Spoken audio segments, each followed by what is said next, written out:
Hello जय भाई, कैसे हो? बढ़िया अरे बढ़िया। भाई कितने महीनों बाद लोग तरस गए। कितने कमेंट्स में लोगों ने कमेंट कर करके थक गए लोग कि भाई कहाँ चले गए हो। अभी और पिछली बार कितना 3-4 महीने का बोला था, 2 महीने का बोला था, फिर 3 महीना हो गया, फिर अब ढाई 8 महीने बाद आए हो लगभग।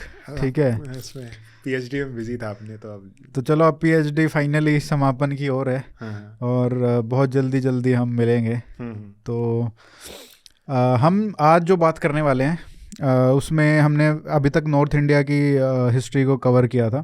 एंशंट से थोड़ा मिडिवल की तरफ बढ़ रहे हैं। और नॉर्थ इंडिया की जब हम बात करेंगे अगले एपिसोड से या उससे अगले वाले में, तो हम हर्षवर्धन के बारे में बात करेंगे और उसकी कहानी जो है। लेकिन वहाँ तक हमको साउथ इंडिया की हिस्ट्री को लेके जाना है। हम्म। ठीक है, वो डिस्कस करेंगे, तो उसमें 2 एपिसोड लग जाएंगे हमारे। तो आज हमारा जो पहला एपिसोड है, पहले मुझे ये बताओ कि यार साउथ इंडिया की जो एंशंट हिस्ट्री है उस पर हम आएंगे, लेकिन ये जो कंट्रोवर्सी है किलाड़ी वाली, ये क्या है? मतलब इस पे इतना बवाल क्यों हो रहा है साउथ इंडिया में? खिलाड़ी की आपको अगर कंट्रोवर्सी समझनी है तो सबसे पहले हमको समझना होगा कि अर्बनाइजेशन की डिबेट जो इंडियन सब कॉन्टिनेंट में है। अर्बनाइजेशन मतलब शहरीकरण, नगरीकरण, कि जब नगर आपके बसने लग जाते हैं, मतलब बसने लग जाते हैं या फिर स्क्रिप्ट आने लग जाती है। जैसे हम नॉर्थ इंडिया की बात करते हैं तो नॉर्थ इंडिया में एक कंसेंसस है हिस्टोरियंस का कि 6ठी सदी ईसा पूर्व के आसपास हमको देख रहे हैं कि पूरे जो गंगा घाटी है वहाँ पे जो शहर है वहाँ पे आने लग गए हैं। और शहर के साथ साथ फिर हमको ऐसे एविडेंस मिलते हैं कि भाई यहाँ पे राइटिंग डेवलप हो चुकी है। तो नॉर्थ इंडिया का तो बड़ा क्लियर है। लेकिन जब हम साउथ इंडिया की बात करते हैं तो साउथ इंडिया में अभी जो कंसेंसस अभी है उस उनका ये कहना है कि ये जो शहरीकरण का प्रोसेस है पूरा का पूरा, ये शुरू होता है साउथ इंडिया में 3री सदी ईसा पूर्व में, मतलब लगभग 300-400 साल बाद नॉर्थ इंडिया के। पीक्स। इंडस वैली तो 1500 ईसा पूर्व के आसपास डिक्लाइन हो चुकी है। तो वहां से कहीं ना कहीं एक रिलेशन बनता है ना, इसमें ये भी क्लेम आता है कि हाँ। भाई ये तो सारे साउथ इंडियन द्रविडियंस थे वहां पे, हम्म। उन्हीं का शहर था वो सारा। और जब वो आक्रमण हुआ और वो जब डिस्प्लेसमेंट हुआ, तो वो यहाँ पे आ गए हाँ हाँ। साउथ इंडिया में। तो शायद कहीं ना कहीं उनका ये भी उसमें ये होगा ना, लिंक करने का कि भाई हाँ। वहां से जो लोग आए उन्होंने फिर यहाँ पे शुरू किया होगा ये। जैसे नॉर्थ इंडिया की जब हम बात करते हैं तो जैसे आप अगर इतिहास की किताबें पढ़ेंगे तो उसमें आता है first urbanisation, second urbanisation. First urbanisation पूरे इंडियन सब कॉन्टिनेंट में, ये कोई इस पे कोई डिबेट नहीं है कि पहला अर्बनाइजेशन जो हुआ है वो हुआ है सिंधु घाटी सभ्यता के आसपास का जो पूरी हड़प्पन वैली सिविलाइजेशन है वो, या इंडस वैली सिविलाइजेशन है वो। तो सेकंड अर्बनाइजेशन नॉर्दर्न इंडिया में तो गंगा घाटी में हो रहा है। अब सेकंड जो अर्बनाइजेशन सदर्न इंडिया में जब हुआ है, वो अभी तक का तो मत ये था कि भाई 3री सदी ईसा पूर्व के आसपास हुआ था। अब किलाड़ी में जो एक्सकवेशन हुई है, तो किलाड़ी की पहले एक जनरल ओवरव्यू ये है कि मदुरई से 12 किलोमीटर दूर है और वगई नदी एक है, वहाँ पे बसा हुआ एक ये छोटा सा गांव है। तो 2013 में इन्होंने पहले उसको आइडेंटिफाई करा और उसके बाद से लगभग 10-12 एक्सकवेशंस हो चुकी हैं वहाँ पे। और 10-12 एक्सकवेशन में लगभग 15,000 आर्टिफैक्ट्स के करीब पाए गए हैं। 100 एकड़ का इलाका है पूरा जो एक्सकवेट करा है। 15,000? अब तो आर्टिफैक्ट के नाम पे मतलब कि आपको छोटा सा एक पॉट का शर्ट भी मिलेगा तो वो एक आर्टिफैक्ट है। तो मतलब आर्टिफैक्ट का मतलब छोटा सा लेके बड़ा तक सबको आर्टिफैक्ट गिनते हैं। तो उसमें क्या है कि उसमें इन्होंने एक ग्राफिटी पाई है जिसमें कि तमिल ब्राह्मी में कैरेक्टर, ग्राफिटी है तमिल ब्राह्मी जिसको कहते हैं कि कैरेक्टर्स हैं इसमें तमिल ब्राह्मी के। और उसकी जब डेटिंग करी तो उसमें जो रिपोर्ट आई है, रिपोर्ट भी बहुत इनिशियल है, अभी आर्कियोलॉजी उसमें रिपोर्ट में अलग डिबेट है तो वो बाद में डिस्कस कर लेंगे। तो जो ग्राफिटी आई है तो उनका कहना है कि ये ग्राफिटी जो है ये 6ठी सदी ईसा पूर्व की है। 6ठी सदी ईसा पूर्व की ये जो ग्राफिटी है, इसका मिलने का मतलब ये है 6ठी सदी ईसा पूर्व में तो गंगा घाटी में ही अर्बनाइजेशन हो रहा है और 6ठी सदी ईसा पूर्व में यहाँ पे भी ग्राफिटी मिल रही है तमिल ब्राह्मी की। तो इसका मतलब ये है कि भाई जो अर्बनाइजेशन वहाँ हो रहा है उसके पैरेलल में एक अर्बनाइजेशन यहाँ पे भी हो रहा है। तो उसका मतलब ये है कि एक पैरेलल अर्बनाइजेशन जो है वो हो रहा है यहाँ सदर्न इंडिया में वगई नदी के आसपास। अब इसका मतलब अगर इस क्लेम को मैं एक्सटेंड करूं कि जो उसका ब्रॉडर क्लेम क्या कहता है, जो प्रूव करने के लिए कोशिश करता है कि पहले एस्टेब्लिश्ड व्यू जैसे हमने डिस्कस करा ये था कि भाई 13वीं सदी ईसा पूर्व 3री सदी ईसा पूर्व में नॉर्दर्न इंडिया से अर्बनाइजेशन आता है इधर साउदर्न इंडिया में, तो नॉर्थ इंडिया के लोग यहाँ पे आके ट्रेड के थ्रू और अलग कॉन्टेक्ट से यहाँ पे अर्बनाइजेशन इंट्रोड्यूस करते हैं, और तब जाके यहाँ पे फिर स्क्रिप्ट आती है और फिर शहर बसने लग जाते हैं। तो इसका एक मतलब ये होता है कि भाई जो तमिल ब्राह्मी है वो निकली है अशोकन ब्राह्मी से। अच्छा, ये तो अभी का मत था, लेकिन किलाड़ी वाली जो एक्सकवेशन है और जो ग्रेफिटी मिली है, तो उन स्कॉलर्स का ये क्लेम है कि अगर 6ठी सदी ईसा पूर्व में यहाँ पे जो ग्राफिटी मिल रही है, इसका मतलब ये है कि अशोकन ब्राह्मी वहाँ डेवलप हो रही है, उसके पैरेलल में एक ब्राह्मी यहाँ डेवलप हो रही है, और ये दोनों इनका कोई सोर्स इससे पहले का है। ऐसा नहीं है कि अशोकन ब्राह्मी से तमिल ब्राह्मी निकली है, दोनों किसी एक सोर्स से निकली होंगी। और ये फिर उसके बाद एक और लीप ऑफ वो लेते हैं, क्लेम करते हैं कि जो दोनों का सोर्स है वो है इंडस वैली स्क्रिप्ट, और किलाड़ी की जो ये ग्राफिटी मिली है तमिल ग्राफिटी, ये हड़प्पन कैरेक्टर से मिलती जुलती है। अच्छा, हड़प्पन कैरेक्टर से मिलती जुलती है, तो इसका मतलब ये है कि जो किलाड़ी का जो कल्चर है पूरा का पूरा, ये एक पोस्ट हड़प्पन कल्चर है। मतलब हड़प्पा घाटी या जो सिंधु घाटी सभ्यता थी जो 15वीं सदी ईसा पूर्व में डिक्लाइन हो रहा है, तो वो फिर माइग्रेट होके कुछ लोग आए यहाँ पे दक्षिण भारत में सेटल करते हैं, और सेटल करके फिर वो यहाँ पे फिर से शहरीकरण शुरू होता है। तो यहाँ पे आप देख लीजिए कि जो अभी का मत है स्कॉलर्स के हिसाब से, वो तो कहता है कि भाई नॉर्दर्न इंडिया से अर्बनाइजेशन इंट्रोड्यूस हुआ है यहाँ पे, लेकिन ये जो क्लेम है ये कह रहा है कि ये जो अर्बनाइजेशन है वो आया है, या फिर जिन लोगों के कारण अर्बनाइजेशन हुआ है वो आए हैं सिंधु घाटी सभ्यता से। अच्छा, अब ये बताओ कि ये जो क्लेम कर रहे हैं लोग, और जो पहले तो चलो मान लो कि एक एस्टेब्लिश्ड जो हिस्ट्री थी या एक अंडरस्टैंडिंग थी, वो पहले वाली ठीक है जो भी है, लेकिन अभी जो नया क्लेम आया है, इसको किस बेसिस पे क्लेम किया गया है कि ये तीसरी नहीं 6ठी शताब्दी ईसा पूर्व में ये आर्टिफैक्ट वहाँ का है? ये किस बेसिस पे कह रहे हैं? वो एक जो तमिल ब्राह्मी का एक टुकड़ा मिला है, हाँ, ग्राफिटी है, तो उसको क्या डेट किया गया है? उसको कार्बन डेटिंग हुई है। अब कार्बन डेटिंग में इसीलिए जो बाकी स्कॉलर्स हैं जो कि आइडियोलॉजिकली मोटिवेटेड नहीं है, वो कहते हैं कि भाई इतनी प्रिसाइज डेट तो आप दे ही नहीं सकते, पहली बात है। और उसके बाद ये भी है कि एक ग्राफिटी से आप इतने बड़े बड़े क्लेम कर रहे हो कि भाई पूरा माइग्रेशन दिखा रहे हो, तो जब आप इतने बोल्ड क्लेम करते हो तो आपके साथ बोल्ड एविडेंस भी होना चाहिए।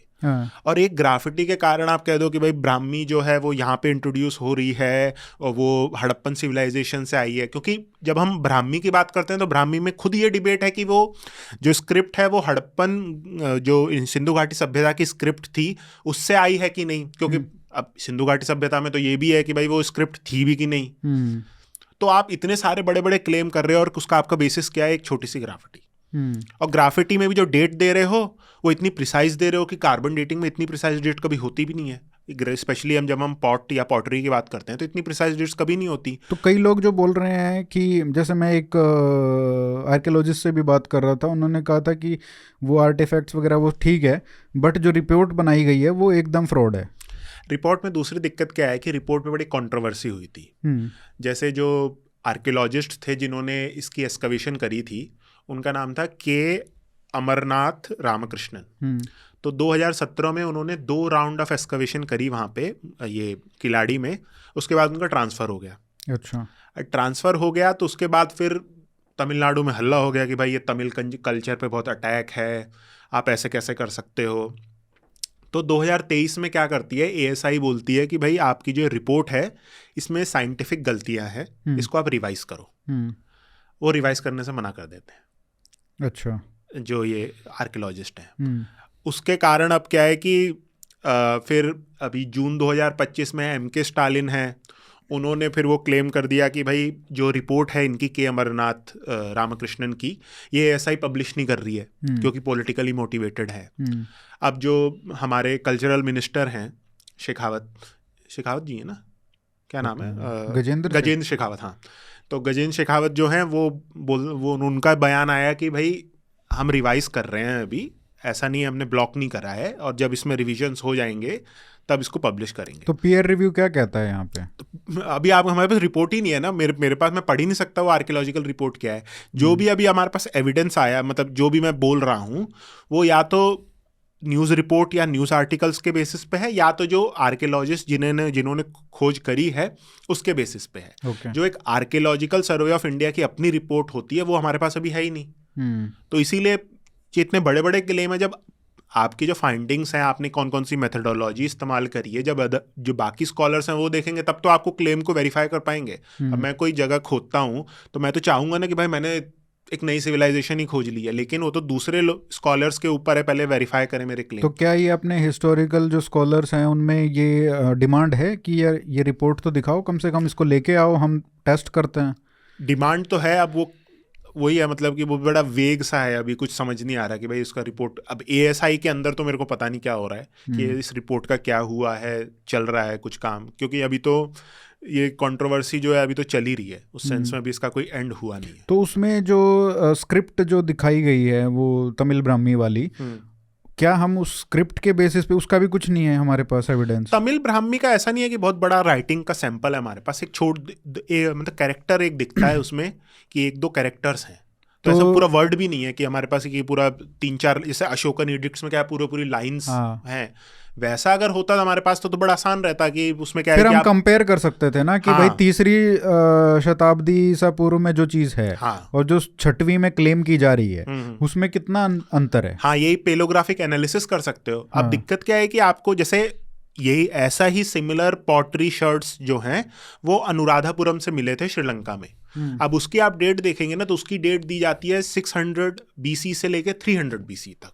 तो इतना गैप तो वो देते हैं। अब वहां पे लोग, जब ये ग्राफिटी नहीं मिली थी किलाड़ी की, तो जो लोग ये क्लेम कर रहे हैं तो वो ये बोलते थे कि वहां देखो, वहां पे हमको अनुराधापुरम में श्रीलंका में मिली है 600 BC की, लेकिन आप ये नहीं बताते थे कि भाई जो रेंज है वो 600 से लेके 300 BC की। तो यार वही बात आ गई ना, मतलब 3 सेंचुरी का तो आप वैसे ही लेके चल रहे हो। और दूसरा आपको ये भी हमको समझना चाहिए कि जैसे जब हम अशोकन ब्राह्मी की बात करते हैं, जिसकी डेट हमको पता है कि भाई अशोक जो था 3री सदी ईसा पूर्व में एग्जिस्ट करता था, तो वो जो स्क्रिप्ट है वो फुली डेवलप है। अब ऐसा तो नहीं हुआ होगा कि भाई एकदम से 3री सदी ईसा पूर्व में स्क्रिप्ट आई और फुली डेवलप हो गई। उसको अपने साथ 400-500 साल का लगा था। और हमको जब हम 6ठी सदी ईसा पूर्व के जो स्रोत है हमारे पास, जैसे गौतम बुद्ध से जुड़े हुए, तो वहाँ पे वो मेंशन करते हैं स्क्रिप्ट के बारे में।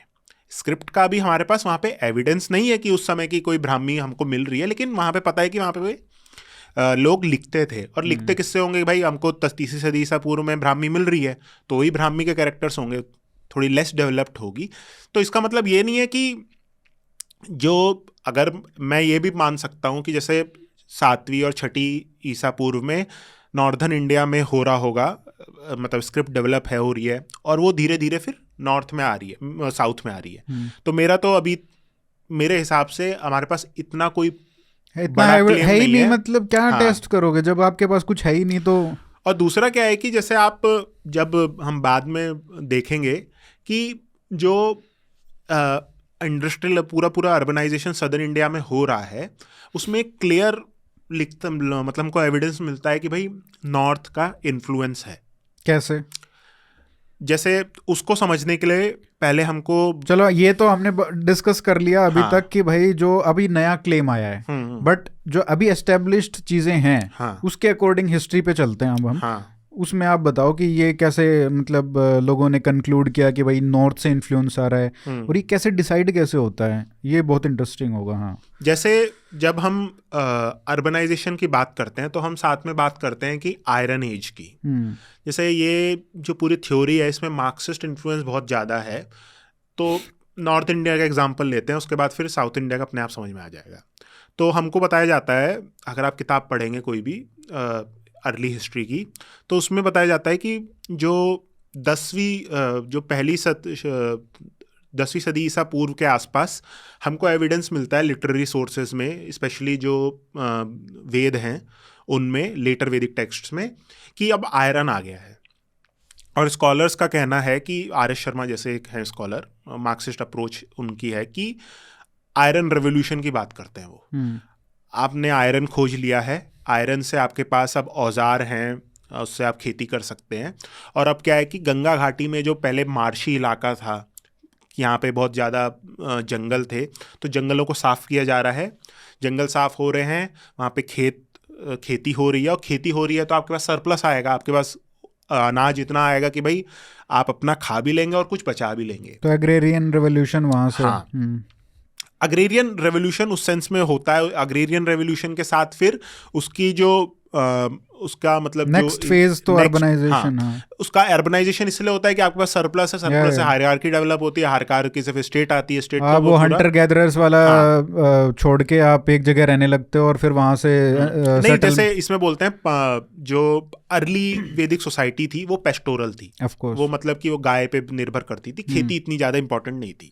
लेकिन बाद की सोसाइटी में खेती बहुत इंपॉर्टेंट होगी और खेती से फिर स्टेट आ रही है, ये सब आ रही है। अब सदर्न इंडिया में जब आप आ जाते हैं तो सदर्न इंडिया में लोग बोलते हैं कि जो ये आयरन एज है ये आनी शुरू हुई है 6th सेंचुरी BC के आसपास। ओके, और 4 सेंचुरी का अंतर है। हाँ, और उसमें मतलब उसमें यहाँ पे भी ये है, आप जैसे कोई एक आपने जगह एक्सकवेट करी और वहाँ पे आप डेटिंग ले रहे हैं, डेटिंग आ रही है 800 से लेके 500 तक। ओके, तो डेटिंग बड़ी वैसी सी है। लेकिन मेगालिथिक कल्चर बोलते हैं कि जहाँ पे हमको पहली बार सदर्न इंडिया में आयरन के एविडेंस मिलते हैं। तो मेगालिथिक कल्चर होता क्या है? तो मेगालिथिक कल्चर बेसिकली हमको बरियल्स हैं कि जिसमें क्या करा है कि 2 पत्थर लिए हैं, 2 पत्थर को साइड साइड खड़ा करा और उसके ऊपर एक और पत्थर लगा दिया, तो एक तरह की हट बन गई है। और उसमें क्या है उन्होंने कि जैसे आदमी मरता है तो ये कल्चर क्या करता था कि आदमी को मरे हुए को पहले एक खाली इलाके में छोड़ दिया, उसकी पूरी हड्डी बच गई जब, तो उस हड्डी को कलेक्ट करके उस ये जो स्ट्रक्चर बनाया है उसके अंदर मतलब गाड़ दिया, और साथ में उसके फिर अलग अलग ऑब्जेक्ट्स रख देते थे साथ में। तो हर जगह, हर इसको टॉपिकल कहते हैं कुछ जगहों पे। तो ये टॉपिकल में हमको आयरन के इम्प्लीमेंट देखने को मिलते हैं। अब आयरन के इम्प्लीमेंट देखने को मिलते हैं तो अब, लेकिन अब आर्कियोलॉजिस्ट के साथ दिक्कत क्या है कि अब ये नहीं पता कि ये जो आयरन इम्प्लीमेंट यहाँ पे इंट्रोड्यूस हो रहे हैं ये कर कौन रहा है, उसकी वो है। लेकिन अब क्या है कि जब आप साथ में जो अर्ली टेक्स्ट हमको अगर बात करते हैं हम सदर्न इंडियन हिस्ट्री में, कि क्या पता वहाँ से कुछ हमको एविडेंस मिल पाए। जैसे जब हम नॉर्दर्न इंडिया की बात करते हैं तो जब ये पूरा आयरन इंट्रोडक्शन की फेज़ आती है तो हम उसको समझने के लिए वेद पढ़ते हैं। यहाँ पे हमारे पास है टेक्स्ट का एक पूरा कलेक्शन है जिसे कहते हैं संगम टेक्स्ट। तो ये संगम टेक्स्ट में क्या है कि पोएम्स हैं, एक संस्कृत ग्रामर का वर्क भी है। यहाँ पे हमको देखने को मिल रहा है कि यहाँ पे ये बात कर रहे हैं शहर की, और फिर अर्बनाइजेशन हो रही है यहाँ पे। तो इससे हमको लगता है कि भाई ये जो मेगालिथिक कल्चर है ये इवेंचुअली जाके संगम एज का जो डिस्क्रिप्शन है सिटी का, ये मतलब ये प्रोसेस इवॉल्व हो रहा है। तो संगम एज जब आप पढ़ेंगे, संगम लिटरेचर आप पढ़ेंगे, तो संगम लिटरेचर में आप देखेंगे कि जो उनकी सोसाइटी है उसमें छोटे छोटे चीफ हैं, छोटे छोटे राजा नहीं कहेंगे उनको, आप कहेंगे कि एक इलाके के प्रधान टाइप के। हाँ, प्रधान, वो वेलीर शब्द इस्तेमाल करते हैं। और उनमें फिर एक मतलब उनसे बड़े प्रधान आप कह सकते हो, उनके लिए वेंडार शब्द का इस्तेमाल करा गया है। वो 3 है। ओके, वो हैं चोल, पांड्य और चेर। अब चोलों की बात करते हैं। अब उसमें अब लोगों को ये समझना चाहिए कि जो 11th-12th सेंचुरी के जो चोर हैं, राजराज हाँ, चोर, वो भी हम आएंगे कि वो कैसे अलग हैं। वो अलग, वो मतलब उसमें अपनी अलग डिबेट है। तो अभी के जो चोल हैं उनका इलाका जो है अभी का, आप कह लगते हैं कि जो लोअर कावेरी वैली का इलाका है वो है। अच्छा, दूसरी बात है कि ये संगम टेक्स्ट है ना, इसका जोग्राफिकल लैंडस्केप समझ लेते हैं। ये बात करते हैं तमिलकम रीजन की। तमिलकम रीजन बेसिकली कन्याकुमारी से आप ऊपर ऊपर जाते रहिए और तिरुपति हिल का जो रीजन है वहाँ तक। तो पूरा जो सदर्न टिप है तिरुपति हिल तक, उस एरिया को तमिलकम कह रहे हैं। तो जो लोअर कावेरी का इलाका है, ये इलाका है चोलों का। अब जो नॉर्थ इंडिया में बैठे हैं उनको नहीं पता है कि लोअर कावेरी कहाँ कहाँ है, तो शहरों के नाम कुछ। हाँ, तो जैसे तिरुचिरापल्ली जो है वो वहाँ पे कैपिटल थी उनकी, इन चोलों की। और साथ में जो इनका एक फेमस पोर्ट था उसका नाम था कावेरी पट्टिनम। तो दूसरी इंटरेस्टिंग क्या बात है कि ये जो चोल थे इनका जो सिंबल था वो टाइगर था। तो आपको जैसे जितने तमिल नेशनलिस्ट दिखेंगे तो टाइगर अभी बहुत इंपॉर्टेंट, वो जैसे लिट्टे देखोगे आप, उनमें तो नाम ही टाइगर था। हाँ, तो टाइगर का कॉनोटेशन, उसकी हिस्ट्री इतनी अर्ली है। ठीक है। और दूसरा क्या है, जैसे कावेरी पट्टिनम है, तो कावेरी पट्टिनम में बताया जाए, जैसे उस ग्रीको रोमन सोर्सेस में आता है मेंशन कि यहाँ का जो टेक्सटाइल थे बड़े फेमस थे।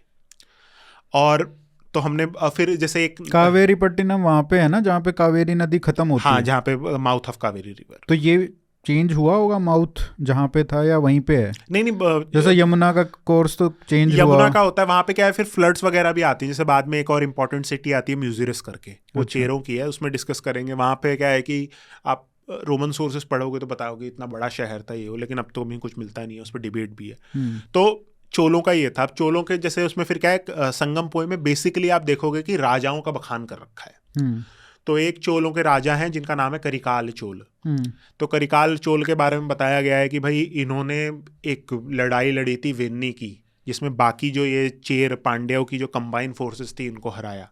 फिर आप तमिल के जो मध्यकालीन युग में लिखे गए थे टेक्स्ट, उसमें बताया जाता है कि भाई इन्होंने पूरे का पूरा जो भारत था उस पर कब्जा कर लिया था।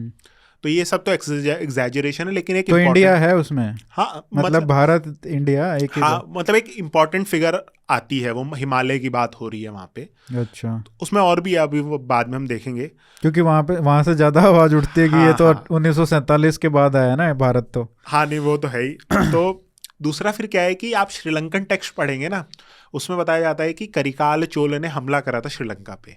और ये कब का है टेक्स्ट? ये बाद का ही है, संगम पीरियड का नहीं है। अच्छा, बाद का है। हाँ, संगम पीरियड का नहीं है। तो श्रीलंकन टेक्स्ट में बताया जाता है कि करिकाल चोलों ने हमला करा था और 12,000 कैदी जो हैं ये वापस लाए थे, और कावेरी पट्टिनम में जो वहाँ का फोर्टिफिकेशन थी वो करवाई थी इन्होंने। अच्छा। हाँ, तो वो मतलब इस सेंस में बड़ा इंपॉर्टेंट रोल प्ले करा था इन्होंने।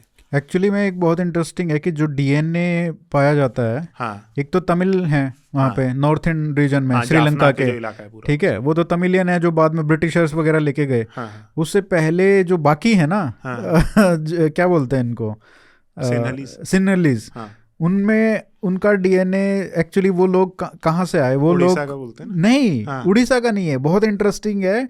उनका सबसे ज्यादा डीएनए मैच होता है महाराष्ट्र के लोगों अच्छा, का। महाराष्ट्र से मराठी लोग वहां पे गए हैं। जैसे जो स्क्रिप्ट है, स्क्रिप्ट तो बोलते हैं शायद से बहुत उड़िया, उससे उड़िया वाला तो एक वो हाँ थ्योरी था, हाँ। बट ये हमारे जो अपने वो बनारस वाले प्रोफेसर हैं, हाँ, राय नाम है उनका, क्या नाम है? हाँ, उन्होंने ये बताया था हाँ, कि मराठाओं का जो डीएनए है वो एक्चुअली में मैच होता है। जैसे क्योंकि हमें एविडेंस तो मिलता है, जैसे पूरा का पूरा सदर्न टिप है। जैसे आप बात करते हैं जब ट्रेड की ना, तो हिस्ट्री की बुक्स भी आप पढ़ेंगे तो बात होती है ग्रीको रोमन ट्रेड की, वेस्ट से ट्रेड होता था इस पीरियड में। लेकिन जो सब्सटेंशियल ट्रेड था और जिसने बहुत इंपॉर्टेंट रोल प्ले करा हिस्ट्री में, वो था ईस्टर्न और वेस्टर्न इंडिया से ट्रेड। तो वो इंपॉर्टेंट रोल प्ले करा। तो हमने चोलों की बात करी। चोलों के वेस्ट में जो आज का केरला का इलाका है, वहाँ पे थे चेर। चेरों का सिंबल था बो, धनुष। तो अब उसमें क्या है कि वहाँ पे आप देखेंगे, वहाँ पे जो सबसे फेमस पोर्ट है जो कि ग्रीको रोमन सोर्स में मिलता है, म्यूजिरस, वो उसका एविडेंस मिलता है, ये चेरों का इलाका था। ये कहाँ पे आज का डिबेट है उसमें। एक पट्टिनम करके जगह है, विलेज है केरला में, लोग बोलते हैं वहाँ पे होगा। और वहाँ पे एक्सकवेशंस हुई हैं, 10 एक्सकवेशन हुई है, 2017 से हुई थी शायद से। तो वहाँ पे जो रोमन पॉटरी है वो सब भी मिली है हमको। और ये डेटेड कब की है रोमन पॉटरी? रोमन पॉटरी तो आपकी वो 2nd-3rd सेंचुरी एडी के है, ओके। क्योंकि ये जो संगम पीरियड है ना, संगम पीरियड का बेसिकली जो डेट देते हैं वो स्कॉलर्स देते हैं 3rd सेंचुरी BC से लेके 3rd सेंचुरी AD के आसपास। और जो मोस्ट टेक्स्ट हैं और जो सिचुएशन दिख रही है वो सारी की सारी आपकी ईस्वी में है, मतलब आफ्टर 1st सेंचुरी AD के आसपास। तो इसलिए वहाँ पे जैसे यवनों का मेंशन आता है। अच्छा, तो फिर तो मतलब क्लियर है ना, यवनों का आ गया तो it has to be after Alexander का इन्वेजन। हाँ, उसमें क्या है कि जैसे आप ये म्यूजिरिस को मुचिरी पट्टनम या मुचुरी बोला जाता है, तो वहाँ पे डिस्क्रिप्शन आता है कि जो यवन है ये सोना लेके आ रहे हैं और जो काली मिर्च है वो लेके जा रहे हैं। तो काली मिर्च उस समय बहुत इंपॉर्टेंट ट्रेड होती थी काली मिर्च की। और काली मिर्च जैसे आप संस्कृत में भी पढ़ेंगे तो काली मिर्च का एक पर्यायवाची है यवन प्रिय। तो उस सेंस में बहुत इंपॉर्टेंट रोल प्ले करा था काली मिर्च ने। तो अब म्यूजिरिस की इंटरेस्टिंग बात क्या है कि जो एक्सकवेशन, अगर हम पट्टिनम मान ले कि पट्टिनम एक जगह थी, और जितना अगर हम ग्रीको रोमन सोर्स में पढ़े तो वहाँ तो बोलते हैं कि भाई पहला सबसे इंपॉर्टेंट पोर्ट था जिसके लिए शब्द इस्तेमाल करते हैं वो एम्पोरियम। तो प्लिनी की एक बुक है, प्लिनी 1st सेंचुरी AD में थे, रोमन हिस्टोरियन, वो मेंशन करते हैं कि बहुत इंपॉर्टेंट पोर्ट था म्यूजिरिस का। फिर एक 5th सेंचुरी का मैप है रोम से मिला है हमको वर्ल्ड का, तो उसमें म्यूजिरिस स्पेशली दिखा रखा है उन्होंने। कहाँ पे दिखा रखा है ये? North, south, central? साउथ में दिखा रखा है, लेकिन वो तो मैप नहीं मतलब केरला के नॉर्थ, साउथ, सेंट्रल? नहीं, वो मैप इतना एक्यूरेट तो होगा नहीं ना, वो 5वीं सदी ईसा पूर्व का है, तो उसके बेसिस पे हम तो लोकेट कर नहीं सकते, लेकिन केरला में ही है। केरला में है, इतना तो क्लियर है। अब जो वो पट्टिनम इलाका है जहाँ पे एक्सकवेशन हुई थी, वहाँ पे जो डिस्क्रिप्शन हमको आपके जो ग्रीको रोमन सोर्सेज में है या संगम पीरियड में भी है, संगम पोएम्स में, वैसा तो कुछ मिल नहीं रहा। तो अब कारण क्या है? तो कुछ हिस्टोरियंस का ये कहना है कि ये बेसिकली आपका एक सीजनल टाउन टाइप का था, कि जैसे ऐसा तो होता नहीं था वहाँ पे, वो तो मॉनसून विंड से वो आते थे, एक पर्टिकुलर पीरियड था जब ये शिप आ रहे हैं, और फिर पूरे साल तक शिप नहीं आएंगे। तो जब ये शिपों का आना होता था तब वो शहर बसता था, और उसके बाद फिर वो शहर तो उसमें एक स्कॉलर है मोनिका स्मिथ करके, तो वो एग्जांपल देती हैं कि जैसे भाई हम जब बात करते हैं शहरों की तो हम हमेशा परमानेंट शहर की बात करते हैं, लेकिन जैसे आपका जो ये कुंभ में होता है, पूरी एक सिटी बन जाती है एक बार, उसके बाद फिर वो सिटी गायब हो जाती है। इंटरेस्टिंग। बट ये कितना पीरियडिकली होता था, मतलब क्या कोई सीजन होता था? हाँ, मॉनसून विंड्स का सहारा लेके तो ये सारे शिप्स आते थे वेस्टर्न। तो ओनली ड्यूरिंग दैट पीरियड वो सिटी एग्जिस्ट करती थी, और उसके बाद फिर वो सिटी गायब हो गई है। तो इस सेंस में हम फिर इसीलिए उसके आर्कियोलॉजिकल एविडेंस नहीं मिल रहे हमको। ओह, काफी इंटरेस्टिंग है। तो ये वाला, क्योंकि जाहिर सी बात है जब आप ये डिस्क्रिप्शन पढ़ेंगे तो आपको आएगा ना कि भाई इतना बड़ा शहर बता रहे हैं, कहीं ना कहीं इसका कुछ एविडेंस क्यों नहीं मिल रहा। तो एक ये मोनिका स्मिथ का आर्ग्यूमेंट है जो मेरे को लगता है कि वो हम समझ सकते हैं, क्योंकि दूसरी दिक्कत क्या है कि जो संगम पीरियड की जो पूरी सोसाइटी है ना, इसमें आप जब संगम टेक्स्ट पढ़ेंगे ना, तो जब हम स्टेट की बात करते हैं तो स्टेट को सस्टेन करने के लिए टैक्सेस चाहिए। फिर एक आपका भाई एक फोर्टिफिकेशन वगैरह, बड़े बड़े शहर बस रहे हैं, तो जैसे नॉर्दर्न इंडिया की बात करें तो टैक्सेस का मेंशन आता है बहुत सारे सोर्सेज में, और फिर बड़ी बड़ी सिटीज़ हैं जिसके एविडेंस आपको हर जगह देखने को मिल रहे हैं, कौशाम्बी, पाटलिपुत्र, साकेत, मथुरा, ये सब भरा पड़ा है पूरा, मतलब हर जगह हमको एविडेंस मिल रहे हैं 6th सेंचुरी BC के आसपास। लेकिन जब हम बात करते हैं सदर्न इंडिया की, तो उस सेंस में जो ग्रैंड आर्किटेक्चर है वो नहीं देखने को मिल रहा। फिर टैक्सेस का मेंशन नहीं आ रहा संगम टैक्स में। फिर दूसरा क्या है कि आपका मेटेलिक करेंसी एक इंपॉर्टेंट रोल है, क्योंकि भाई जब आपकी इकोनॉमी बहुत बड़ी हो जाएगी तो बार्टर सिस्टम से आपका काम नहीं चलेगा, तो आपको मेटेलिक करेंसी चाहिए। नॉर्दर्न इंडिया में तो पंचमार्क कॉइन्स इंट्रोड्यूस हो गए थे इस पीरियड में।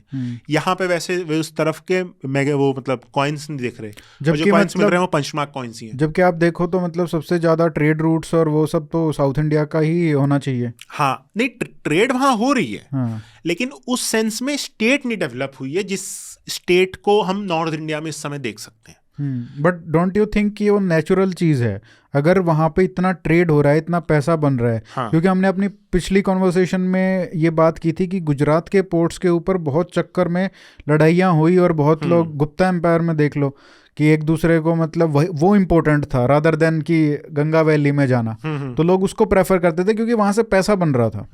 तो क्या ये मतलब एक नेचुरल चीज नहीं है कि अगर वहां पे इतना हो रहा है ट्रेड, तो स्टेट कोई तो बनाएगा उधर? नहीं, वो आपके, अगर मैं मान लूँ कि वहाँ पे भाई पैसा बहुत ज़्यादा आ रहा है, तो पैसा आ रहा है तो भाई फिर आपके तो फिर सरप्लस आ गया, तो आप ये कह सकते हैं ना कि वहाँ पे तो फिर स्ट्रक्चर्स बनने चाहिए। हाँ, स्ट्रक्चर्स नहीं है ना वहाँ पे दिख रहे हैं हमको। तो ये क्या, इस फेनोमेना को कैसे एक्सप्लेन करोगे फिर? उसमें दो तरीके से आप एक्सप्लेन कर सकते हो कि जो एक रिसोर्स का एक व्यक्ति के पास आना, जिससे जो कि वो राजा की तरह फिर वो एक्ट करने लग जाए, अभी तक वो नहीं हुआ है। क्योंकि जब आप संगम टेक्स्ट पढ़ते हैं तो वहाँ पे क्या है कि जो ये वेलीर हैं, जो छोटे माइनर चीफ्स हैं, वो ट्रिब्यूट दे रहे हैं वेंडार्स को, ये चोल चेर पांड्यों को। लेकिन उस सेंस में एक सिंगल स्टेट जो कि ऑल पावरफुल है, टैक्सेस उसके हैं, क्योंकि टैक्सेस में भी आप ट्रेड पे भी टैक्स लगा सकते हैं, पोल टैक्स वगैरह वो सब, तो वो नहीं है। तो बहुत हम कह सकते हैं कि ये जो टैक्स वगैरह या ट्रेड का भी है, ये सब लोकलाइज्ड बहुत ज़्यादा हो रहा होगा। उस सेंस में एक बड़ी स्टेट के तौर पे, जैसे कि आप या मान हो लीजिए, सकता है कि वो ज़्यादा रिलैक्स्ड हो ट्रेड को करने में, टैक्सेस कम लगा रहे हो। नहीं, अगर देखिए आपका अगर एक सेंट्रलाइज स्टेट होगी तो वो तो चाहेगी कि अपने रिसोर्स पूरे कर सके, लेकिन वहीं पे आपका क्या है कि अगर जो प्रिंसिपैलिटी है बहुत छोटी है, तो पता चले कि भाई एक इलाके में जहाँ पे अगर सिंगल स्टेट लेती तो वो अब क्या है यहाँ पे 5 छोटी छोटी प्रिंसिपैलिटी थोड़ा ले रही है। तो उस ओके। सेंस में, क्योंकि जब हम स्टेट की बात करते हैं तो स्टेट अपने साथ बहुत सारे एविडेंस छोड़ के जाएगी, वो स्टेट के एविडेंस अभी हमको मिले नहीं है वहाँ पे। अब ये भले, अच्छा, ये जैसे कोई साउथ का बंदा है वो हाँ, अगर सुन रहा है इस चीज़ को, हाँ, तो एक, और वो जो पॉलिटिकल जो आरोप भी लगते हैं कि भाई ये डिस्क्रिमिनेशन भी है एएसआई के ऊपर, जैसे लग रहा है कि पॉलिटिकल एंगल है ये, इसलिए दबाया जा रहा है इस रिपोर्ट को। अब वो लोग कहेंगे कि यार हमको ये बताओ कि जितना एक्सकेवेशन या जितना रिपोर्टिंग, जितना प्रोजेक्ट्स नॉर्थ में एएसआई लॉन्च करता है या लॉन्च किए गए हैं आज तक, क्या उतने ही उसी लेवल का नंबर साउथ में भी है? क्या ये बायस मतलब इसमें तो नहीं है कि भाई वहाँ पे एक्सकेवेशन ही कम हो रहा है इसलिए शायद एविडेंस भी कम मिल रहे हैं? हाँ वो तो है, लेकिन अब दिक्कत क्या है कि मेरे पास जो हम जो हाँ, नहीं सोर्स नहीं, वो है, आपकी बात ठीक है, बट हाँ, मैं कह रहा हूँ कि क्या ये एक पॉसिबिलिटी है? नहीं देखिए ये वाली पॉसिबिलिटी तो ऐसे तो आप नॉर्थ इंडिया में भी कह सकते हैं कि नॉर्थ इंडिया में आप 6 सेंचुरी क्यों कह रहे हो, मेरे हिसाब से तो 15 सेंचुरी अभी तक उतनी एक्सकवेशन नहीं हुई है। तो अब हिस्टोरियंस के साथ क्या है कि जो हमारे पास अभी एविडेंस है उस पर हम थ्योरीज बनाएंगे, फ्यूचर में क्या मिल जाए उसका भरोसा नहीं। अब जैसे मान लीजिए अभी जो मैंने आपको बताया, अब पता चले 2 साल बाद कुछ ऐसी चीज़ मिल गई हमको जो कि पूरी की पूरी थ्योरी बदल दे, तो उसमें क्या है कि फिर आप नई थ्योरी, जैसे अब आप बट आई थिंक ये बहुत इंटरेस्टिंग क्वेश्चन है कि हो सकता है कि कुछ लोग जो जानते हो इस चीज़ को, हाँ, और वो कमेंट्स में लिख सकते हैं कि भाई नहीं, ऐसा नहीं है कि डिस्क्रिमिनेशन नहीं होता है, जितने प्रोजेक्ट शायद नॉर्थ के लिए लॉन्च होते उतने हाँ, साउथ के लिए भी। वो तो उसका मेरे को आइडिया नहीं है, लेकिन मैं हाँ, वैसे कह रहा हूँ कि जैसे आपके यहाँ आपके सामने जो अभी एविडेंस है हम उस पे उसी थ्योरी पे, बना, हाँ, हम तो उसी पे जैसे बात उसका कर रहे हैं। एग्जांपल सबसे अच्छा मैं देता हूँ, 1919-1920 में ये हड़प्पा और मोहनजोदड़ो की डिस्कवरी हुई थी। उससे पहले हम जानते नहीं थे कि भाई कोई एक सिविलाइजेशन एग्जिस्ट करता हो, लेकिन जैसे डिस्कवरी हुई तो आपका जो पूरा अर्ली इंडियन हिस्ट्री की पूरी समझ थी वो पूरी की पूरी तहस नहस हो गई। तो हो सकता है कि ऐसे कल को कुछ ऐसी डिस्कवरी हो कि जो अभी तक जितना हम समझ रहे हैं संगम एज के बारे में वो सारा का सारा खत्म हो जाए। क्योंकि अभी जैसे बात करेंगे चेरों की, हमने बात कर ली, तो चेरों में जैसे चोलों में करिकाल चोल थे, यहाँ पे एक राजा हुए हैं इमयवरम्बन नेदुंजराल आदन। अरे वाह, हाँ, क्या तो प्रोनाउंसिएशन है! इमयरम, अब प्रोनाउंसिएशन असली है, वो सही बोल रहा हूँ कि नहीं वो इतना बोल दिया क्लियरली, वही हाँ, जबरदस्त, तो वाह। इमयवरम्बन जो है उनका टाइटल मतलब है जिसने हिमालय जीत रखा हो। ओ, तो उसमें बताया जाता है कि इन्होंने पूरा भारत कॉन्कर कर लिया था और हिमालय के पर्वत पे धनुष बना दिया था कि एक तरह से सिंबल ऑफ हिज विक्ट्री। तो ये, और इसमें फिर कि भाई इन्होंने 7 जो राजा थे उनको हराया था, और ये सारा का सारा जो है मिडीवल तमिल टेक्स्ट में आता है। तो अब क्या है कि यहाँ पे भी आप कह सकते हैं कि भाई जैसे करिकाल चोला के साथ है या फिर इनके साथ हुआ है, तो ये तो एक्सैजरेशन है, लेकिन मेरे हिसाब से कुछ इसमें थोड़ा सच होगा कि स्पेशली तमिलकम के नॉर्थ में इन्होंने क्या पता अपनी पावर एक्सटेंड करने की कोशिश की हो। तो ये हो गए चेरों की। अब पांड्यों की जब हम बात करते हैं तो पांड्यों का मैं आपको बोल रहा था ना कि अब कुछ आगे चल के ऐसा हो सकता है कि हमको पूरी पूरी थ्योरीज बदलनी पड़ जाए। तो पांड्य कंट्री बहुत इंपॉर्टेंट है जब हम बात करते हैं अर्बनाइजेशन ऑफ सदर इंडिया की। क्यों? क्योंकि जब हम देखते हैं अर्थशास्त्र में पांड्यों का वर्णन है, साथ में फिर मेगस्थनीस पांड्यों के बारे में बात करता है। तो अगर अर्थशास्त्र में बोला गया है कि पांड्य जो इलाका है वहाँ से मोती आते थे, और मोतियों का जो ये पूरा वो है वो मेगस्थनीस में भी आता है। लेकिन मेगस्थनीस एक स्टोरी अच्छी देता है, इंटरेस्टिंग, कि हेराक्लिस जो ग्रीक वो थे देवता, उनकी एक बेटी थी जिनका नाम था पांड्याई। हाँ, और उन्होंने ये गिफ्ट दिया उनको इस पर्ल का, और डाउरी के तौर पे गिफ्ट की तरह ये पांड्यों का जो क्षेत्र है वो दे दिया था रूल करने के लिए। तो इससे पांड्यों का नाम पांड्या पड़ गया। अच्छा, ये मतलब ये सस्ती हिस्टोग्राफी तो नहीं है मतलब? हाँ, या ये मेगस्थनीस का ऐसा कहना है। अच्छा। तो अब क्या है कि और जो पांड्य कंट्री है वो इम्पोर्टेंट रोल इसलिए प्ले करती है हमारे उसमें हिस्ट्री में क्योंकि पांड्यों की राजधानी है मदुरई। और मदुरई में ही हमको बताया जाता है कि ये जो संगम टेक्स्ट थे इनका कंपोजिशन कंपाइलेशन हुआ था। और जब आप मिडीवल पीरियड के तमिल टेक्स्ट पढ़ेंगे तो उसमें आता है 3 संगमों का वर्णन। जो पहला संगम था वो हुआ था एक जगह पे जो थी साउथ मदुरई, और ये संगम चला था 4440 साल तक। फिर क्या हुआ कि जो साउथ मदुरई थी या ओल्ड मदुरई थी ये डूब गई। फिर एक जगह है कपाटपुरम में हुआ दूसरा संगम जो था 3700 साल तक चला। फिर उसके बाद कपाटपुरम के बाद ये तीसरा संगम होता है नॉर्थ मदुरई में, जो आज की मदुरई है, वो चलता है 1850 साल तक। अब 1850 साल, 3700 साल, 4440 साल, ये तो एग्जैजरेशन है, लेकिन इंटरेस्टिंग क्या है, कपाटपुरम का और कहीं वर्णन नहीं आता संगम टेक्स्ट में, ठीक, लेकिन कपाटपुरम का आया है मेंशन महाभारत में। और दूसरा क्या है कि जो आपने वो लेमुरिया करके एक आता है पूरा कॉन्टिनेंट था जो सबमर्ज हो गया है, तो उसकी भी थ्योरी जो है इस पे बेस आती है कि भाई ये जो मदुरई पुरानी मदुरई थी वो अब पानी के अंदर चली गई है। अच्छा, तो ये वाला जो एस्पेक्ट है ये मतलब ये जो पूरा लेजेंड आ रहा है 3 संगमों का, पुरानी मदुरई बाद की कपाटपुरम का, इसमें क्या पता कुछ मतलब रियलिटी हो, तो ये अभी इन व्हाट सेंस? हाँ, रियलिटी मतलब इन द सेंस कि क्या पता ऐसा कोई शहर रहा हो क्या कहते हैं ओल्ड मदुरई का, जो कि अब पानी के अंदर चला गया है। हाँ, शहर हो सकता है, बट कॉन्टिनेंट मतलब वो नहीं, कॉन्टिनेंट तो ऑब्वियसली नहीं होगा, लेकिन हाँ, मतलब लेमुरिया वाला कोई सीन नहीं है ना। हाँ, नहीं वैसा नहीं है, लेकिन अगर ये शहर हो जैसे द्वारका, हाँ द्वारका जैसे, तो वो डूब गया तो लोगों ने एक और मदुरई बसा लिया या एक और द्वारका बसा लिया। तो क्योंकि क्या है कि फिर उससे हम ये कह सकते हैं, फिर हम पुश कर सकते हैं थोड़ी डेट अर्बनाइजेशन के पीछे। तो ये अभी मतलब पॉसिबिलिटी है, लेकिन अभी हमारे पास एविडेंस नहीं है, तो अभी हम कुछ कह नहीं सकते। तो मदुरई का क्या है कि इसलिए बहुत इंपॉर्टेंट रोल प्ले करती है जो पांड्या रीजन है इटसेल्फ। और जब आप पांड्यों की वैसे बात करते हैं तो पांड्यों से ही कुछ स्कॉलर्स का मानना है कि अर्बनाइजेशन शुरू हुआ था। अच्छा, उसका कारण यह है कि पहली बात तो ये कौटिल्य के अर्थशास्त्र में मेंशन आ रहा है, कौटिल्य का अर्थशास्त्र 3rd सेंचुरी BC का है। फिर मदुरई के आसपास केव्स हैं जहाँ पे कि हमको तमिल में कैरेक्टर्स पढ़ने को मिलते हैं, सॉरी तमिल नहीं, उसमें ब्राह्मी में लिख रखा है, और वो मॉन्क्स, जैन और बुद्धिस्ट मॉन्क्स का इलाका, मतलब वहाँ पे रहते होंगे। तो स्कॉलर्स का ये कहना है कि जो ये पर्ल ट्रेड थी, मोतियों की जो पूरा व्यापार था, उसके कारण वो या एक इम्पॉर्टेंट रोल प्ले करा उसने अर्बनाइजेशन में। तो दक्षिण पूर्वी और पश्चिमी भारत के जो ये पोर्ट थे वहाँ से लोग आए मदुरई रीजन में, और मोती की जो पूरा व्यापार था उससे फिर धीरे धीरे अर्बनाइजेशन आ रहा है।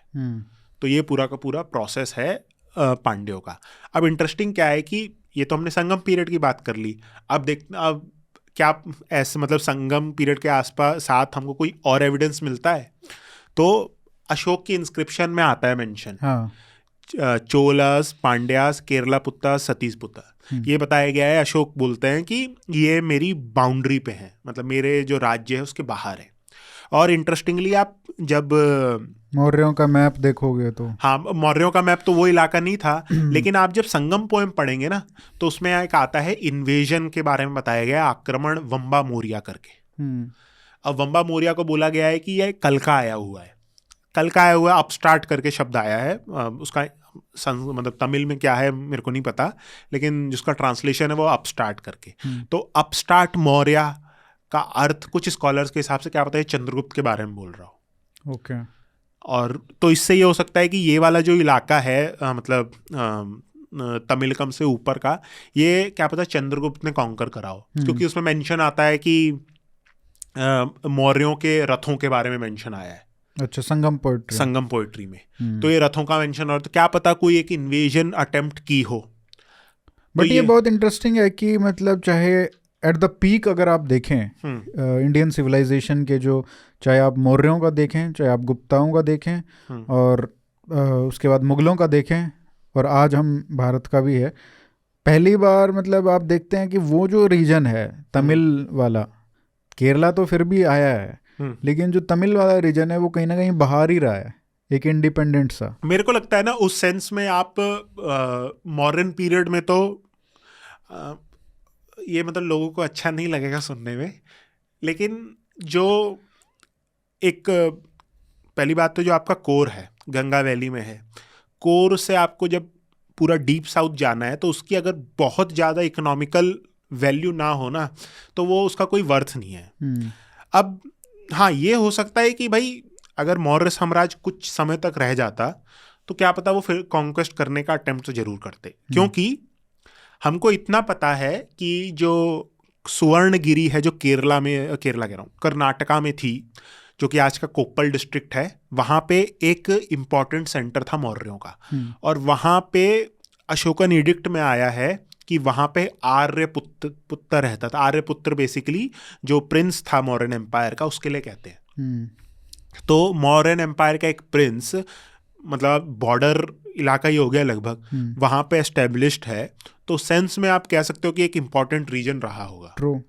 और दूसरा आप ये भी है कि जो ये इलाका है ना, हमने ये तो देख लिया कि भाई एक मतलब स्टेट यहाँ पे अभी डेवलप नहीं हुई है, तो उस सेंस में जैसे बहुत स्कॉलर्स हैं जो मॉडर्न हिस्ट्री की बात करते हैं तो वो ये बोलते हैं कि यहाँ पे अभी क्या है कि जब स्टेट आपकी बनी नहीं है, लोकल चीफ्टेंस हैं, तो आपको उस सेंस में कॉन्कर करने की जरूरत भी नहीं है। हाँ मतलब कुछ है ही नहीं है उस सेंस में, ट्रिब्यूट आपको वैसे मिल जा रहा है। हाँ, और वो पावर भी नहीं है ना, मतलब राइट कि अगर आपका स्टेट नहीं है तो आपके पास रिसोर्सेज एक जगह नहीं है जिसको आप लेके जा सकें, राइट। तो वो यही बोलते हैं कि भाई जब स्टेट नहीं है तो वहां पे कोई टैक्स कलेक्शन का पूरा जो सेटअप है वो भी नहीं है, तो आपको वहां पे जाके टैक्स वैक्स मिलने नहीं वाले, और अगर ट्रिब्यूट आपको लेना ही है तो ट्रिब्यूट तो ऐसे ही मिल जा रहा है, तो वो फिर उस सेंस में कॉन्क्वेस्ट करने की जरूरत नहीं पड़ेगी। क्योंकि जब हम बात करते हैं पूरी की पूरी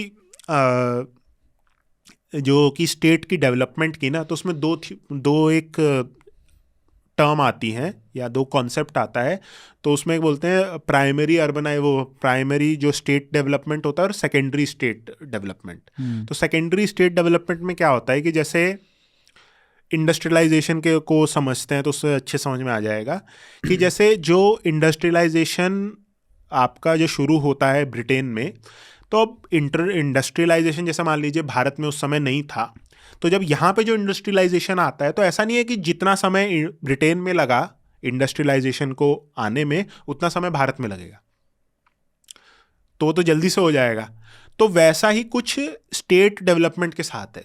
नॉर्दर्न इंडिया का जो एक्सपीरियंस है कि जो 500 साल लग रहे हैं पूरे स्टेट को डेवलप होने में, वो चीज़ सदर्न इंडिया के साथ ऐसा नहीं होगा।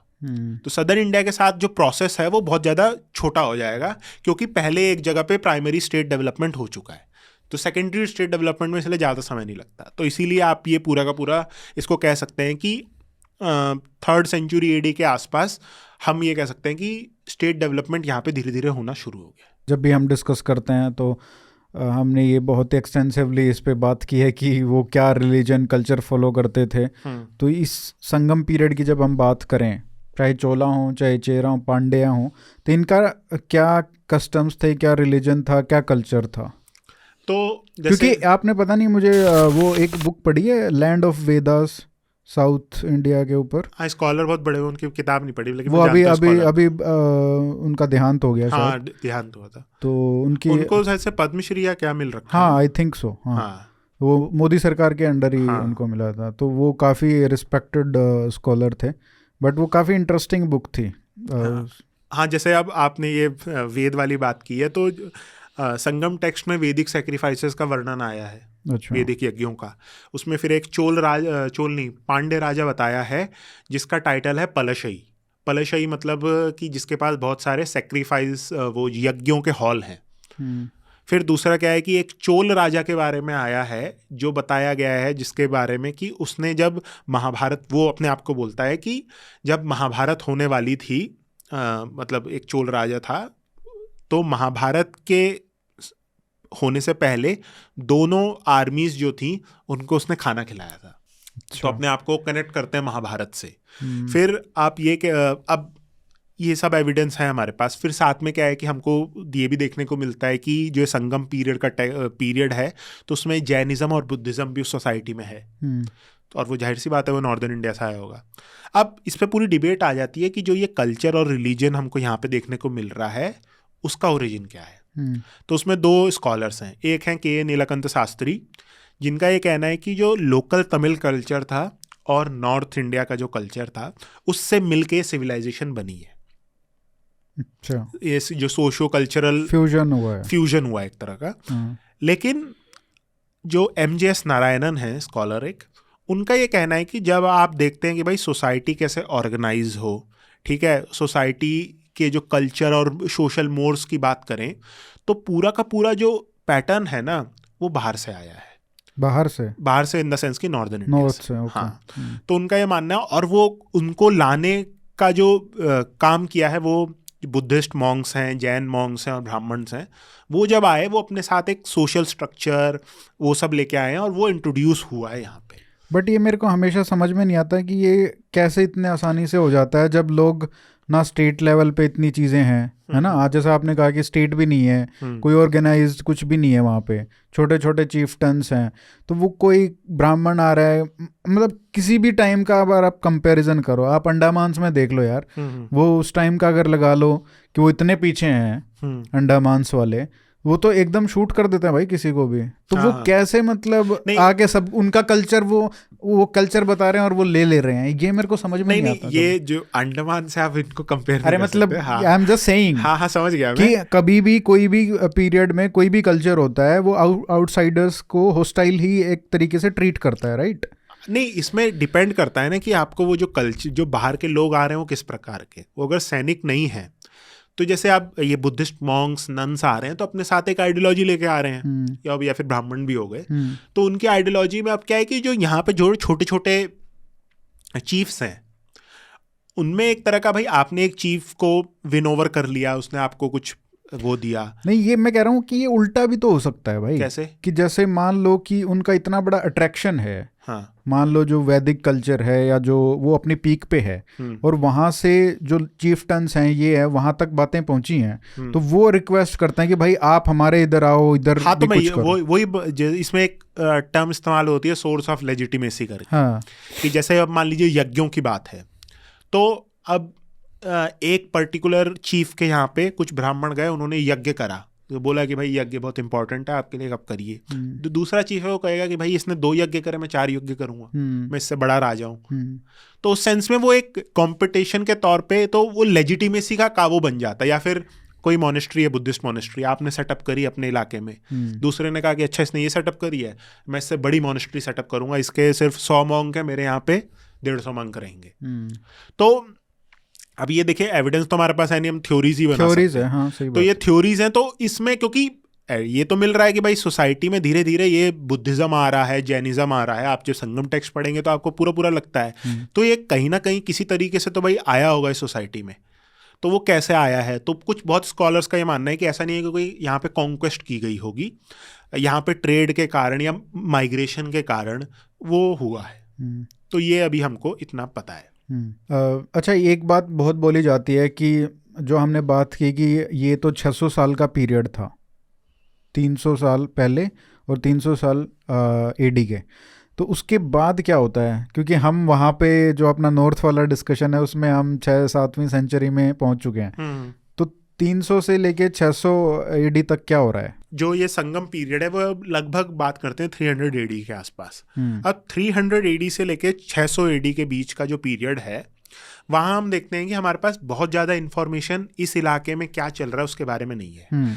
तो के नीलकंठ शास्त्री जो थे वो पहले स्कॉलर्स थे, उन्होंने एक कॉन्सेप्ट इंट्रोड्यूस करा कि dark age of southern Indian history करके। तो उसमें एक स्कॉलर हुए हैं जिनका नाम है M अरुणाचलम। तो उन्होंने एक लेक्चर दिया था यूनिवर्सिटी ऑफ मद्रास में 1976 में। तो वो बात कर उनकी थी किताब का नाम था द कलाब्राज इन द पांड्या कंट्री करके नाम था। तो उसमें उन्होंने पहली बार ये बताया कि भाई एक लोग थे कलाब्र करके, उनके हिसाब से इनका जो इलाका था वो श्रावण बेलगोल का इलाका था कर्नाटका में जो है, और उन्होंने अटैक, ये नॉन तमिल थे कलाब्र, उन्होंने अटैक करा तमिलकम में 3 तरह से, तो जो पूरी की पूरी संगम सिविलाइजेशन थी उसको इन्होंने तबाह कर दिया। और तबाह करने के बाद इन्होंने 3 साल तक रूल करा। इनका जो रूल था वो एंटी ब्राह्मण था, ये जैन धर्म को या बौद्ध धर्म को फॉलो करते थे, ठीक। और ये क्लेम कैसे आता है? हाँ भी वो और दूसरा क्या है कि ये एक तरह का, अब इसमें ना एक तो ये थ्योरी हो गई, दूसरी थ्योरी क्या बोलते हैं कि जो नॉन पेजेंट पॉपुलेशन थी, जो कि खेतीहर नहीं थे लोग, उनका एक तरह से रिवोल्ट था ये। अब इतनी बहुत बढ़िया है। तो मतलब ऐसा लग रहा है कि 20वीं शताब्दी में ही ये मतलब कितना फिट बैठ रहा है ये हाँ। थ्योरी। मतलब कितना कितना कन्वीनियंट है कि 20वीं शताब्दी में जब इन्होंने ये लिखा है, ये जब प्रपोजल दिया 1976 में, तो ये तो बहुत कन्वीनियंट है ना उस टाइम की पॉलिटिक्स के हिसाब से भी। हाँ, अब उसका एविडेंस आप देखिए कि कितने मतलब कम है। हाँ। तो एक टेक्स्ट है जिसका नाम है विनय विच्चय, उसका एक ऑथर है उसका ऑथर का नाम है बुद्धदत्त, बुद्धिस्ट टेक्स्ट है, 11वीं सदी का टेक्स्ट है। नहीं, इस टेक्स्ट के बारे में हमको पता नहीं इसका डेट क्या है, 6th सेंचुरी एडी के आसपास का कुछ स्कॉलर्स के मानना है कि ये है। अब उसमें एक राजा आता है जिसका नाम है अच्युत विक्रांत, और इनको बताया गया है कि ये कलाभ्र फैमिली से आते हैं। फिर एक तमिल ग्रामर का टेक्स्ट है 11th सेंचुरी एडी का, जिसका ऑथर है जैन।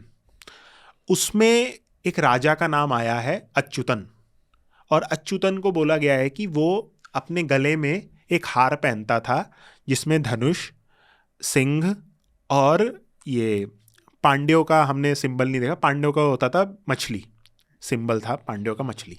तो ये 3 जो सिंबल्स हैं वो अपने गले में पहनता था। तो ये था अच्युतन। अब स्कॉलर्स क्या करते हैं, अच्छा फिर उसके बाद साथ में और भी पहले इंस्क्रिप्शंस देख लेते हैं, फिर देखते हैं कौन क्या कह रहा है। हाँ। फिर इंस्क्रिप्शंस आती है कि जो बाद में 6ठी सदी ईस्वी के बाद जो पावर्स आई हैं, जैसे चालुक्य हो गए, तो चालुक्यों के 2 राजा हैं, वो मेंशन करते हैं कलाभ्र और कलाभ्र करके उनका, कि इन्होंने ये कलाभ्र पावर थी, इसको हराया। फिर ऐसे ही एक पल्लव राजा है नरसिम्हवर्मन, वो मेंशन करते हैं कि मैंने बहुत सारी पावर को हराया, उसमें एक नाम है ये कलाभ्र करके इसका।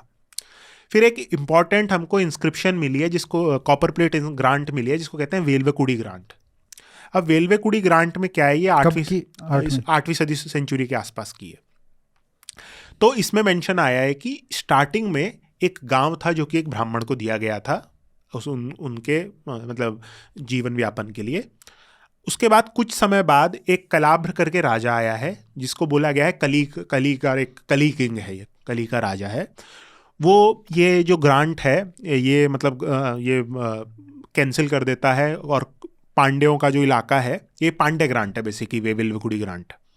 तो जो ये ग्रांट दी गई है ब्राह्मणों को, ये कैंसिल कर देता है, पांड्यों के जो इलाका है उस पर कॉन्कर कर देता है कलाभ्र जो राजा है, और ये चलता है। उसके बाद फिर जो नया राजा आया जो ये ग्रांट इशू कर रहा है, वो बोलता है कि मैंने इस कलाभ्र राजा को हराया, और फिर जो ये ग्रांट जिस ब्राह्मण परिवार को दी गई थी, मैंने फिर पुनः उसको रिस्थापित करा।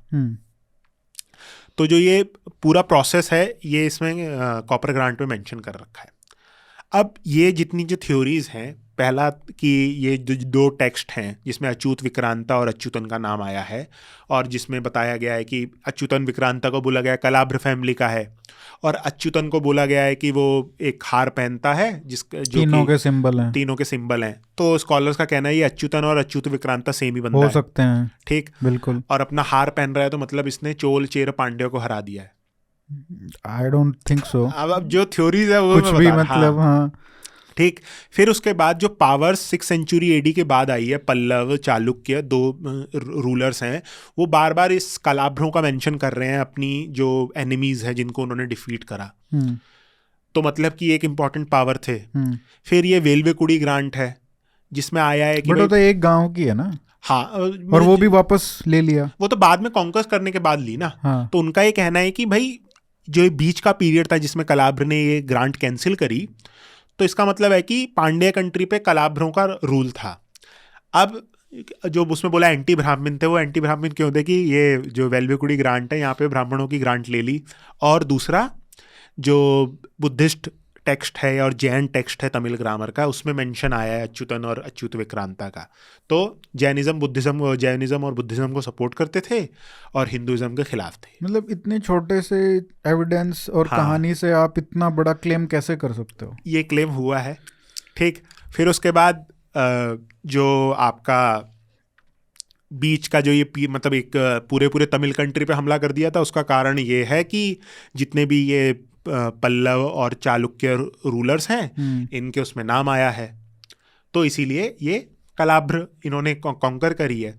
तो यही मतलब आपको दिखाता है कि अब जो ये आप इतना बड़ी बड़ी थ्योरीज लगा रहे हैं, तो आज के स्कॉलर्स, जो बहुत सारे स्कॉलर्स हैं, उनका ये कहना है कि ना जो इतनी बड़ी बड़ी आपने थ्योरीज करी हैं उसको बेस करने के लिए आपके पास एविडेंस है नहीं। तो ये जब हम बात करते हैं डार्क एज की, या फिर पूरा का पूरा कलाब्र को रूल कर लिया है इन्होंने, ये नॉन पीजेंट रिवोल्ट है, ये सब बहुत ही एविडेंस जो है उसका बेसिस बहुत थिन है, तो आप इतनी बड़ी थ्योरीज बना नहीं सकते। लेकिन हाँ, ये बात है कि तीसरी सदी ईसा पूर्व और तीसरी सदी ईसवी और छठी सदी ईसवी के बीच का जो क्या चल रहा है इस रीजन में, उसके बारे में हमें जानकारी बहुत कम है। कलाभ्र कोई इंपॉर्टेंट पावर रहे होंगे, लेकिन ऐसा नहीं कि भाई ये एंटी ब्राह्मण थे। बट ये क्या हमारे पास कोई एविडेंस है कि उन्होंने तीनों को डिस्ट्रॉय कर दिया था? नहीं, मतलब तो ये फिर ये कैसे आया? नहीं, जैसे अब चालुक्यों का जो इलाका है या पल्लवों का जो इलाका है, हाँ। वो पुराना इनका इलाका था, या वो आया ना अच्युतन जो है वो। बट उसमें तो ये नहीं बताया ना कि उसने सबको कंकर कर लिया। वो तो 3 सिंबल लटका के घूम रहा है, हो सकता है उन तीनों से आकर्षित हो वो। अब ये आप कुछ भी हो सकता है ना भाई, मतलब। लेकिन वो ये कहेंगे स्कॉलर्स कि भाई इसके साथ साथ आपको ये भी मिल रहा है कि जो बाद के जो छठी सदी ईस्वी के बाद के जो राजा हैं, हाँ। वो मेंशन कर रहे हैं कलाभ्र को एक इम्पोर्टेंट पावर के तौर पे। तो मतलब कि चेर चोल पांड्यों का मेंशन आना बंद हो गया है छठी सदी ईस्वी में, और ये फिर कलाभ्रों का मेंशन आने लग गया है। तो इसका मतलब ये है कि कलाभ्र जो थे इन्होंने रिप्लेस किया होगा। बट तीसरी से छठी के बीच में ये आप कह रहे हो कि ये सब हुआ होगा। हाँ। और जो फर्स्ट है रेफरेंस जो आता है, हाँ, वो तीसरी सदी का नहीं है, चौथी सदी का नहीं है, पांचवी का नहीं है, छठी का नहीं है, वो कहीं 7वीं 8वीं में आके हमको रेफरेंस मिल रहा है। तमिल ग्रामर का जो टेक्स्ट है वो तो जैन टेक्स्ट, जिसमें अच्युतन का मेंशन है, तो 11th सेंचुरी। हाँ, तो 11th सेंचुरी मतलब यार क्या है ये तो मतलब ये तो आपके इंडियन हिस्ट्री के साथ, आप जैसे आप और वहां से आप कहानियां बना रहे हो इतनी बड़ी मॉडर्न हिस्ट्री है। जैसे मॉडर्न हिस्ट्री में बहुत सारे सोर्सेज हम इस्तेमाल करते हैं, वो छठी सदी ईस्वी के हैं। हाँ। तो वो तो 800 साल पुराने, मतलब जब कुछ है ही नहीं हमारे पास। जैसे ग्रांट है ये, 8th सेंचुरी ईडी की ग्रांट है ये, तो इसमें मेंशन आया है कलाभ्र का। अब ये हम कह नहीं सकते ना कि ये लोग जो वहां पे उस टाइम पे पावर में थे, वो अपना कुछ ढूंढ रहे थे, लेजिटिमेसी पीछे जाके, या फिर कुछ और चीज थी। हाँ, तो वही है, क्योंकि लेकिन इसमें मतलब आपको ये थ्योरीज एक तो क्लियर है, डाउटफुल है, दूसरा ये भी पता चलता है कि कितना कम एविडेंस है हमारे पास। वो तो इसलिए डार्क एज आई थिंक वो तो हमने एस्टेब्लिश कर दिया। हर डिस्कशन में हमारे साथ यही होता है। लेकिन मेरे को लगता है कि अब जैसे जब हम धीरे धीरे जितना आगे बढ़ते जाएंगे, जैसे आई थिंक उसमें ये डिफरेंशिएट करना पड़ेगा कि क्या लेजिटिमेट थ्योरीज पॉसिबल हैं। मतलब 5 थ्योरी हैं, तो उसमें कौन सी ज्यादा लेजिटिमेट लग रही है, राइट? मतलब हाँ, जैसे अभी क्या, अब जैसे यही है कि वो हार जो है वो 3 सिंबल्स का हार पहन के घूम रहा है। आप बोल रहे हैं कि अच्छा लग गया हो तो पहन रहा है। मैं बोल रहा हूँ कि भाई उसने तीनों के का जो किंगडम है उसको कॉन्कर कर लिया है। So that is more likely, I think. नहीं, लेकिन मेरा मतलब ये दोनों की दोनों थ्योरी ऐसी है कि मैं ना आपको डिस्प्रूव कर सकता हूँ, ना आप मेरे को डिस्प्रूव कर सकते हो कन्विंसिंगली। तो क्योंकि लैक ऑफ एविडेंस है, तो ये जो है, ये जो एम्बिग्यूटी है, ये तो बनी रहेगी। तो उसके कारण तो मेरे को लगता है कि इसीलिए मतलब जो ऑडियंस है उसको ये समझना चाहिए कि भाई आपके पास एविडेंस क्या है जिससे कि आप मतलब ये थ्योरीज बना रहे हो। क्योंकि थ्योरीज तो इतनी जो है एब्सर्ड इस समय तो लगेंगी, क्योंकि एविडेंस ही नहीं है हमारे पास। अच्छा, ये बताओ कि जैसे हम हर बार जैसे डिस्कस करते हैं, जैसे अपने नॉर्थ इंडिया में हुण हो गए, कुषाण हो गए। हाँ, अपना ही नॉर्थ इंडिया है, साउथ इंडिया भी अपना ही है। लेकिन ये अपने जहाँ पे हम रहते हैं यार, मतलब उस सेंस में है ना, डिवाइड वाली बात नहीं है ये। बट जैसे हम नॉर्थ इंडिया में बात करते हैं, बहुत सारी जो कास्ट हैं वहाँ के लोग जो क्लेम करते हैं ना कि हम कुषाण वो थे, हम हुण थे, और बहुत प्रोमिनेंट है ये। मतलब वो रेडिट में सब रेडिट होता है ना, ऐसे ही ये पूरी ग्रुप्स बन चुके हैं लोगों के, और लोगों ने अपने कास्ट के नाम पे भी लगा दिया है हुण, और कुषाण भी करते हैं आजकल। तो हर जो भी कोई पीछे रहा हो, बढ़िया काम किया। इंटरेस्टिंगली क्या है कि अब जैसे जहाँ मैं रहता हूँ उसके आसपास का जो इलाका है, कुषाणों का तमगा होता है एक, हाँ हाँ, तो वो उनके सिक्कों में हमेशा देखने को मिलता था। वो तो वो उस पे मैंने देखा है, वो क्या क्या कहते हैं अपने गाड़ियों पे, गाड़ियों पे, बुलेट्स क्या वो बुलेट पे भी देखा हाँ है। गाड़ी बुलेट हाँ। हर जगह पे उन्होंने वो लगा रखा है। तो क्या ऐसा ही कुछ ये साउथ इंडिया में भी हमको देखने को मिलता है कि कुछ लोग चोला, कुछ लोग चोल, कुछ लोग चेर और पांड्या को भी क्लेम कर रहे हैं, उनकी लीनिएज को क्लेम कर रहे हैं आज, ऐसा कुछ है? इसका तो मेरे को आइडिया नहीं है, लेकिन चोला उस सेंस में जो द्रविडियन आइडियोलॉजी उसका तो बहुत इम्पोर्टेंट पार्ट है वो। अच्छा। तो जैसे हमने बात करी, वो जो सिंबल टाइगर का सिंबल है, हाँ हाँ, वो कितना इंपॉर्टेंट रोल प्ले करता है, नॉट जस्ट बट उसमें तो वो तमिलियंस पूरे ही कर रहे हैं ना, एज अ ग्रुप।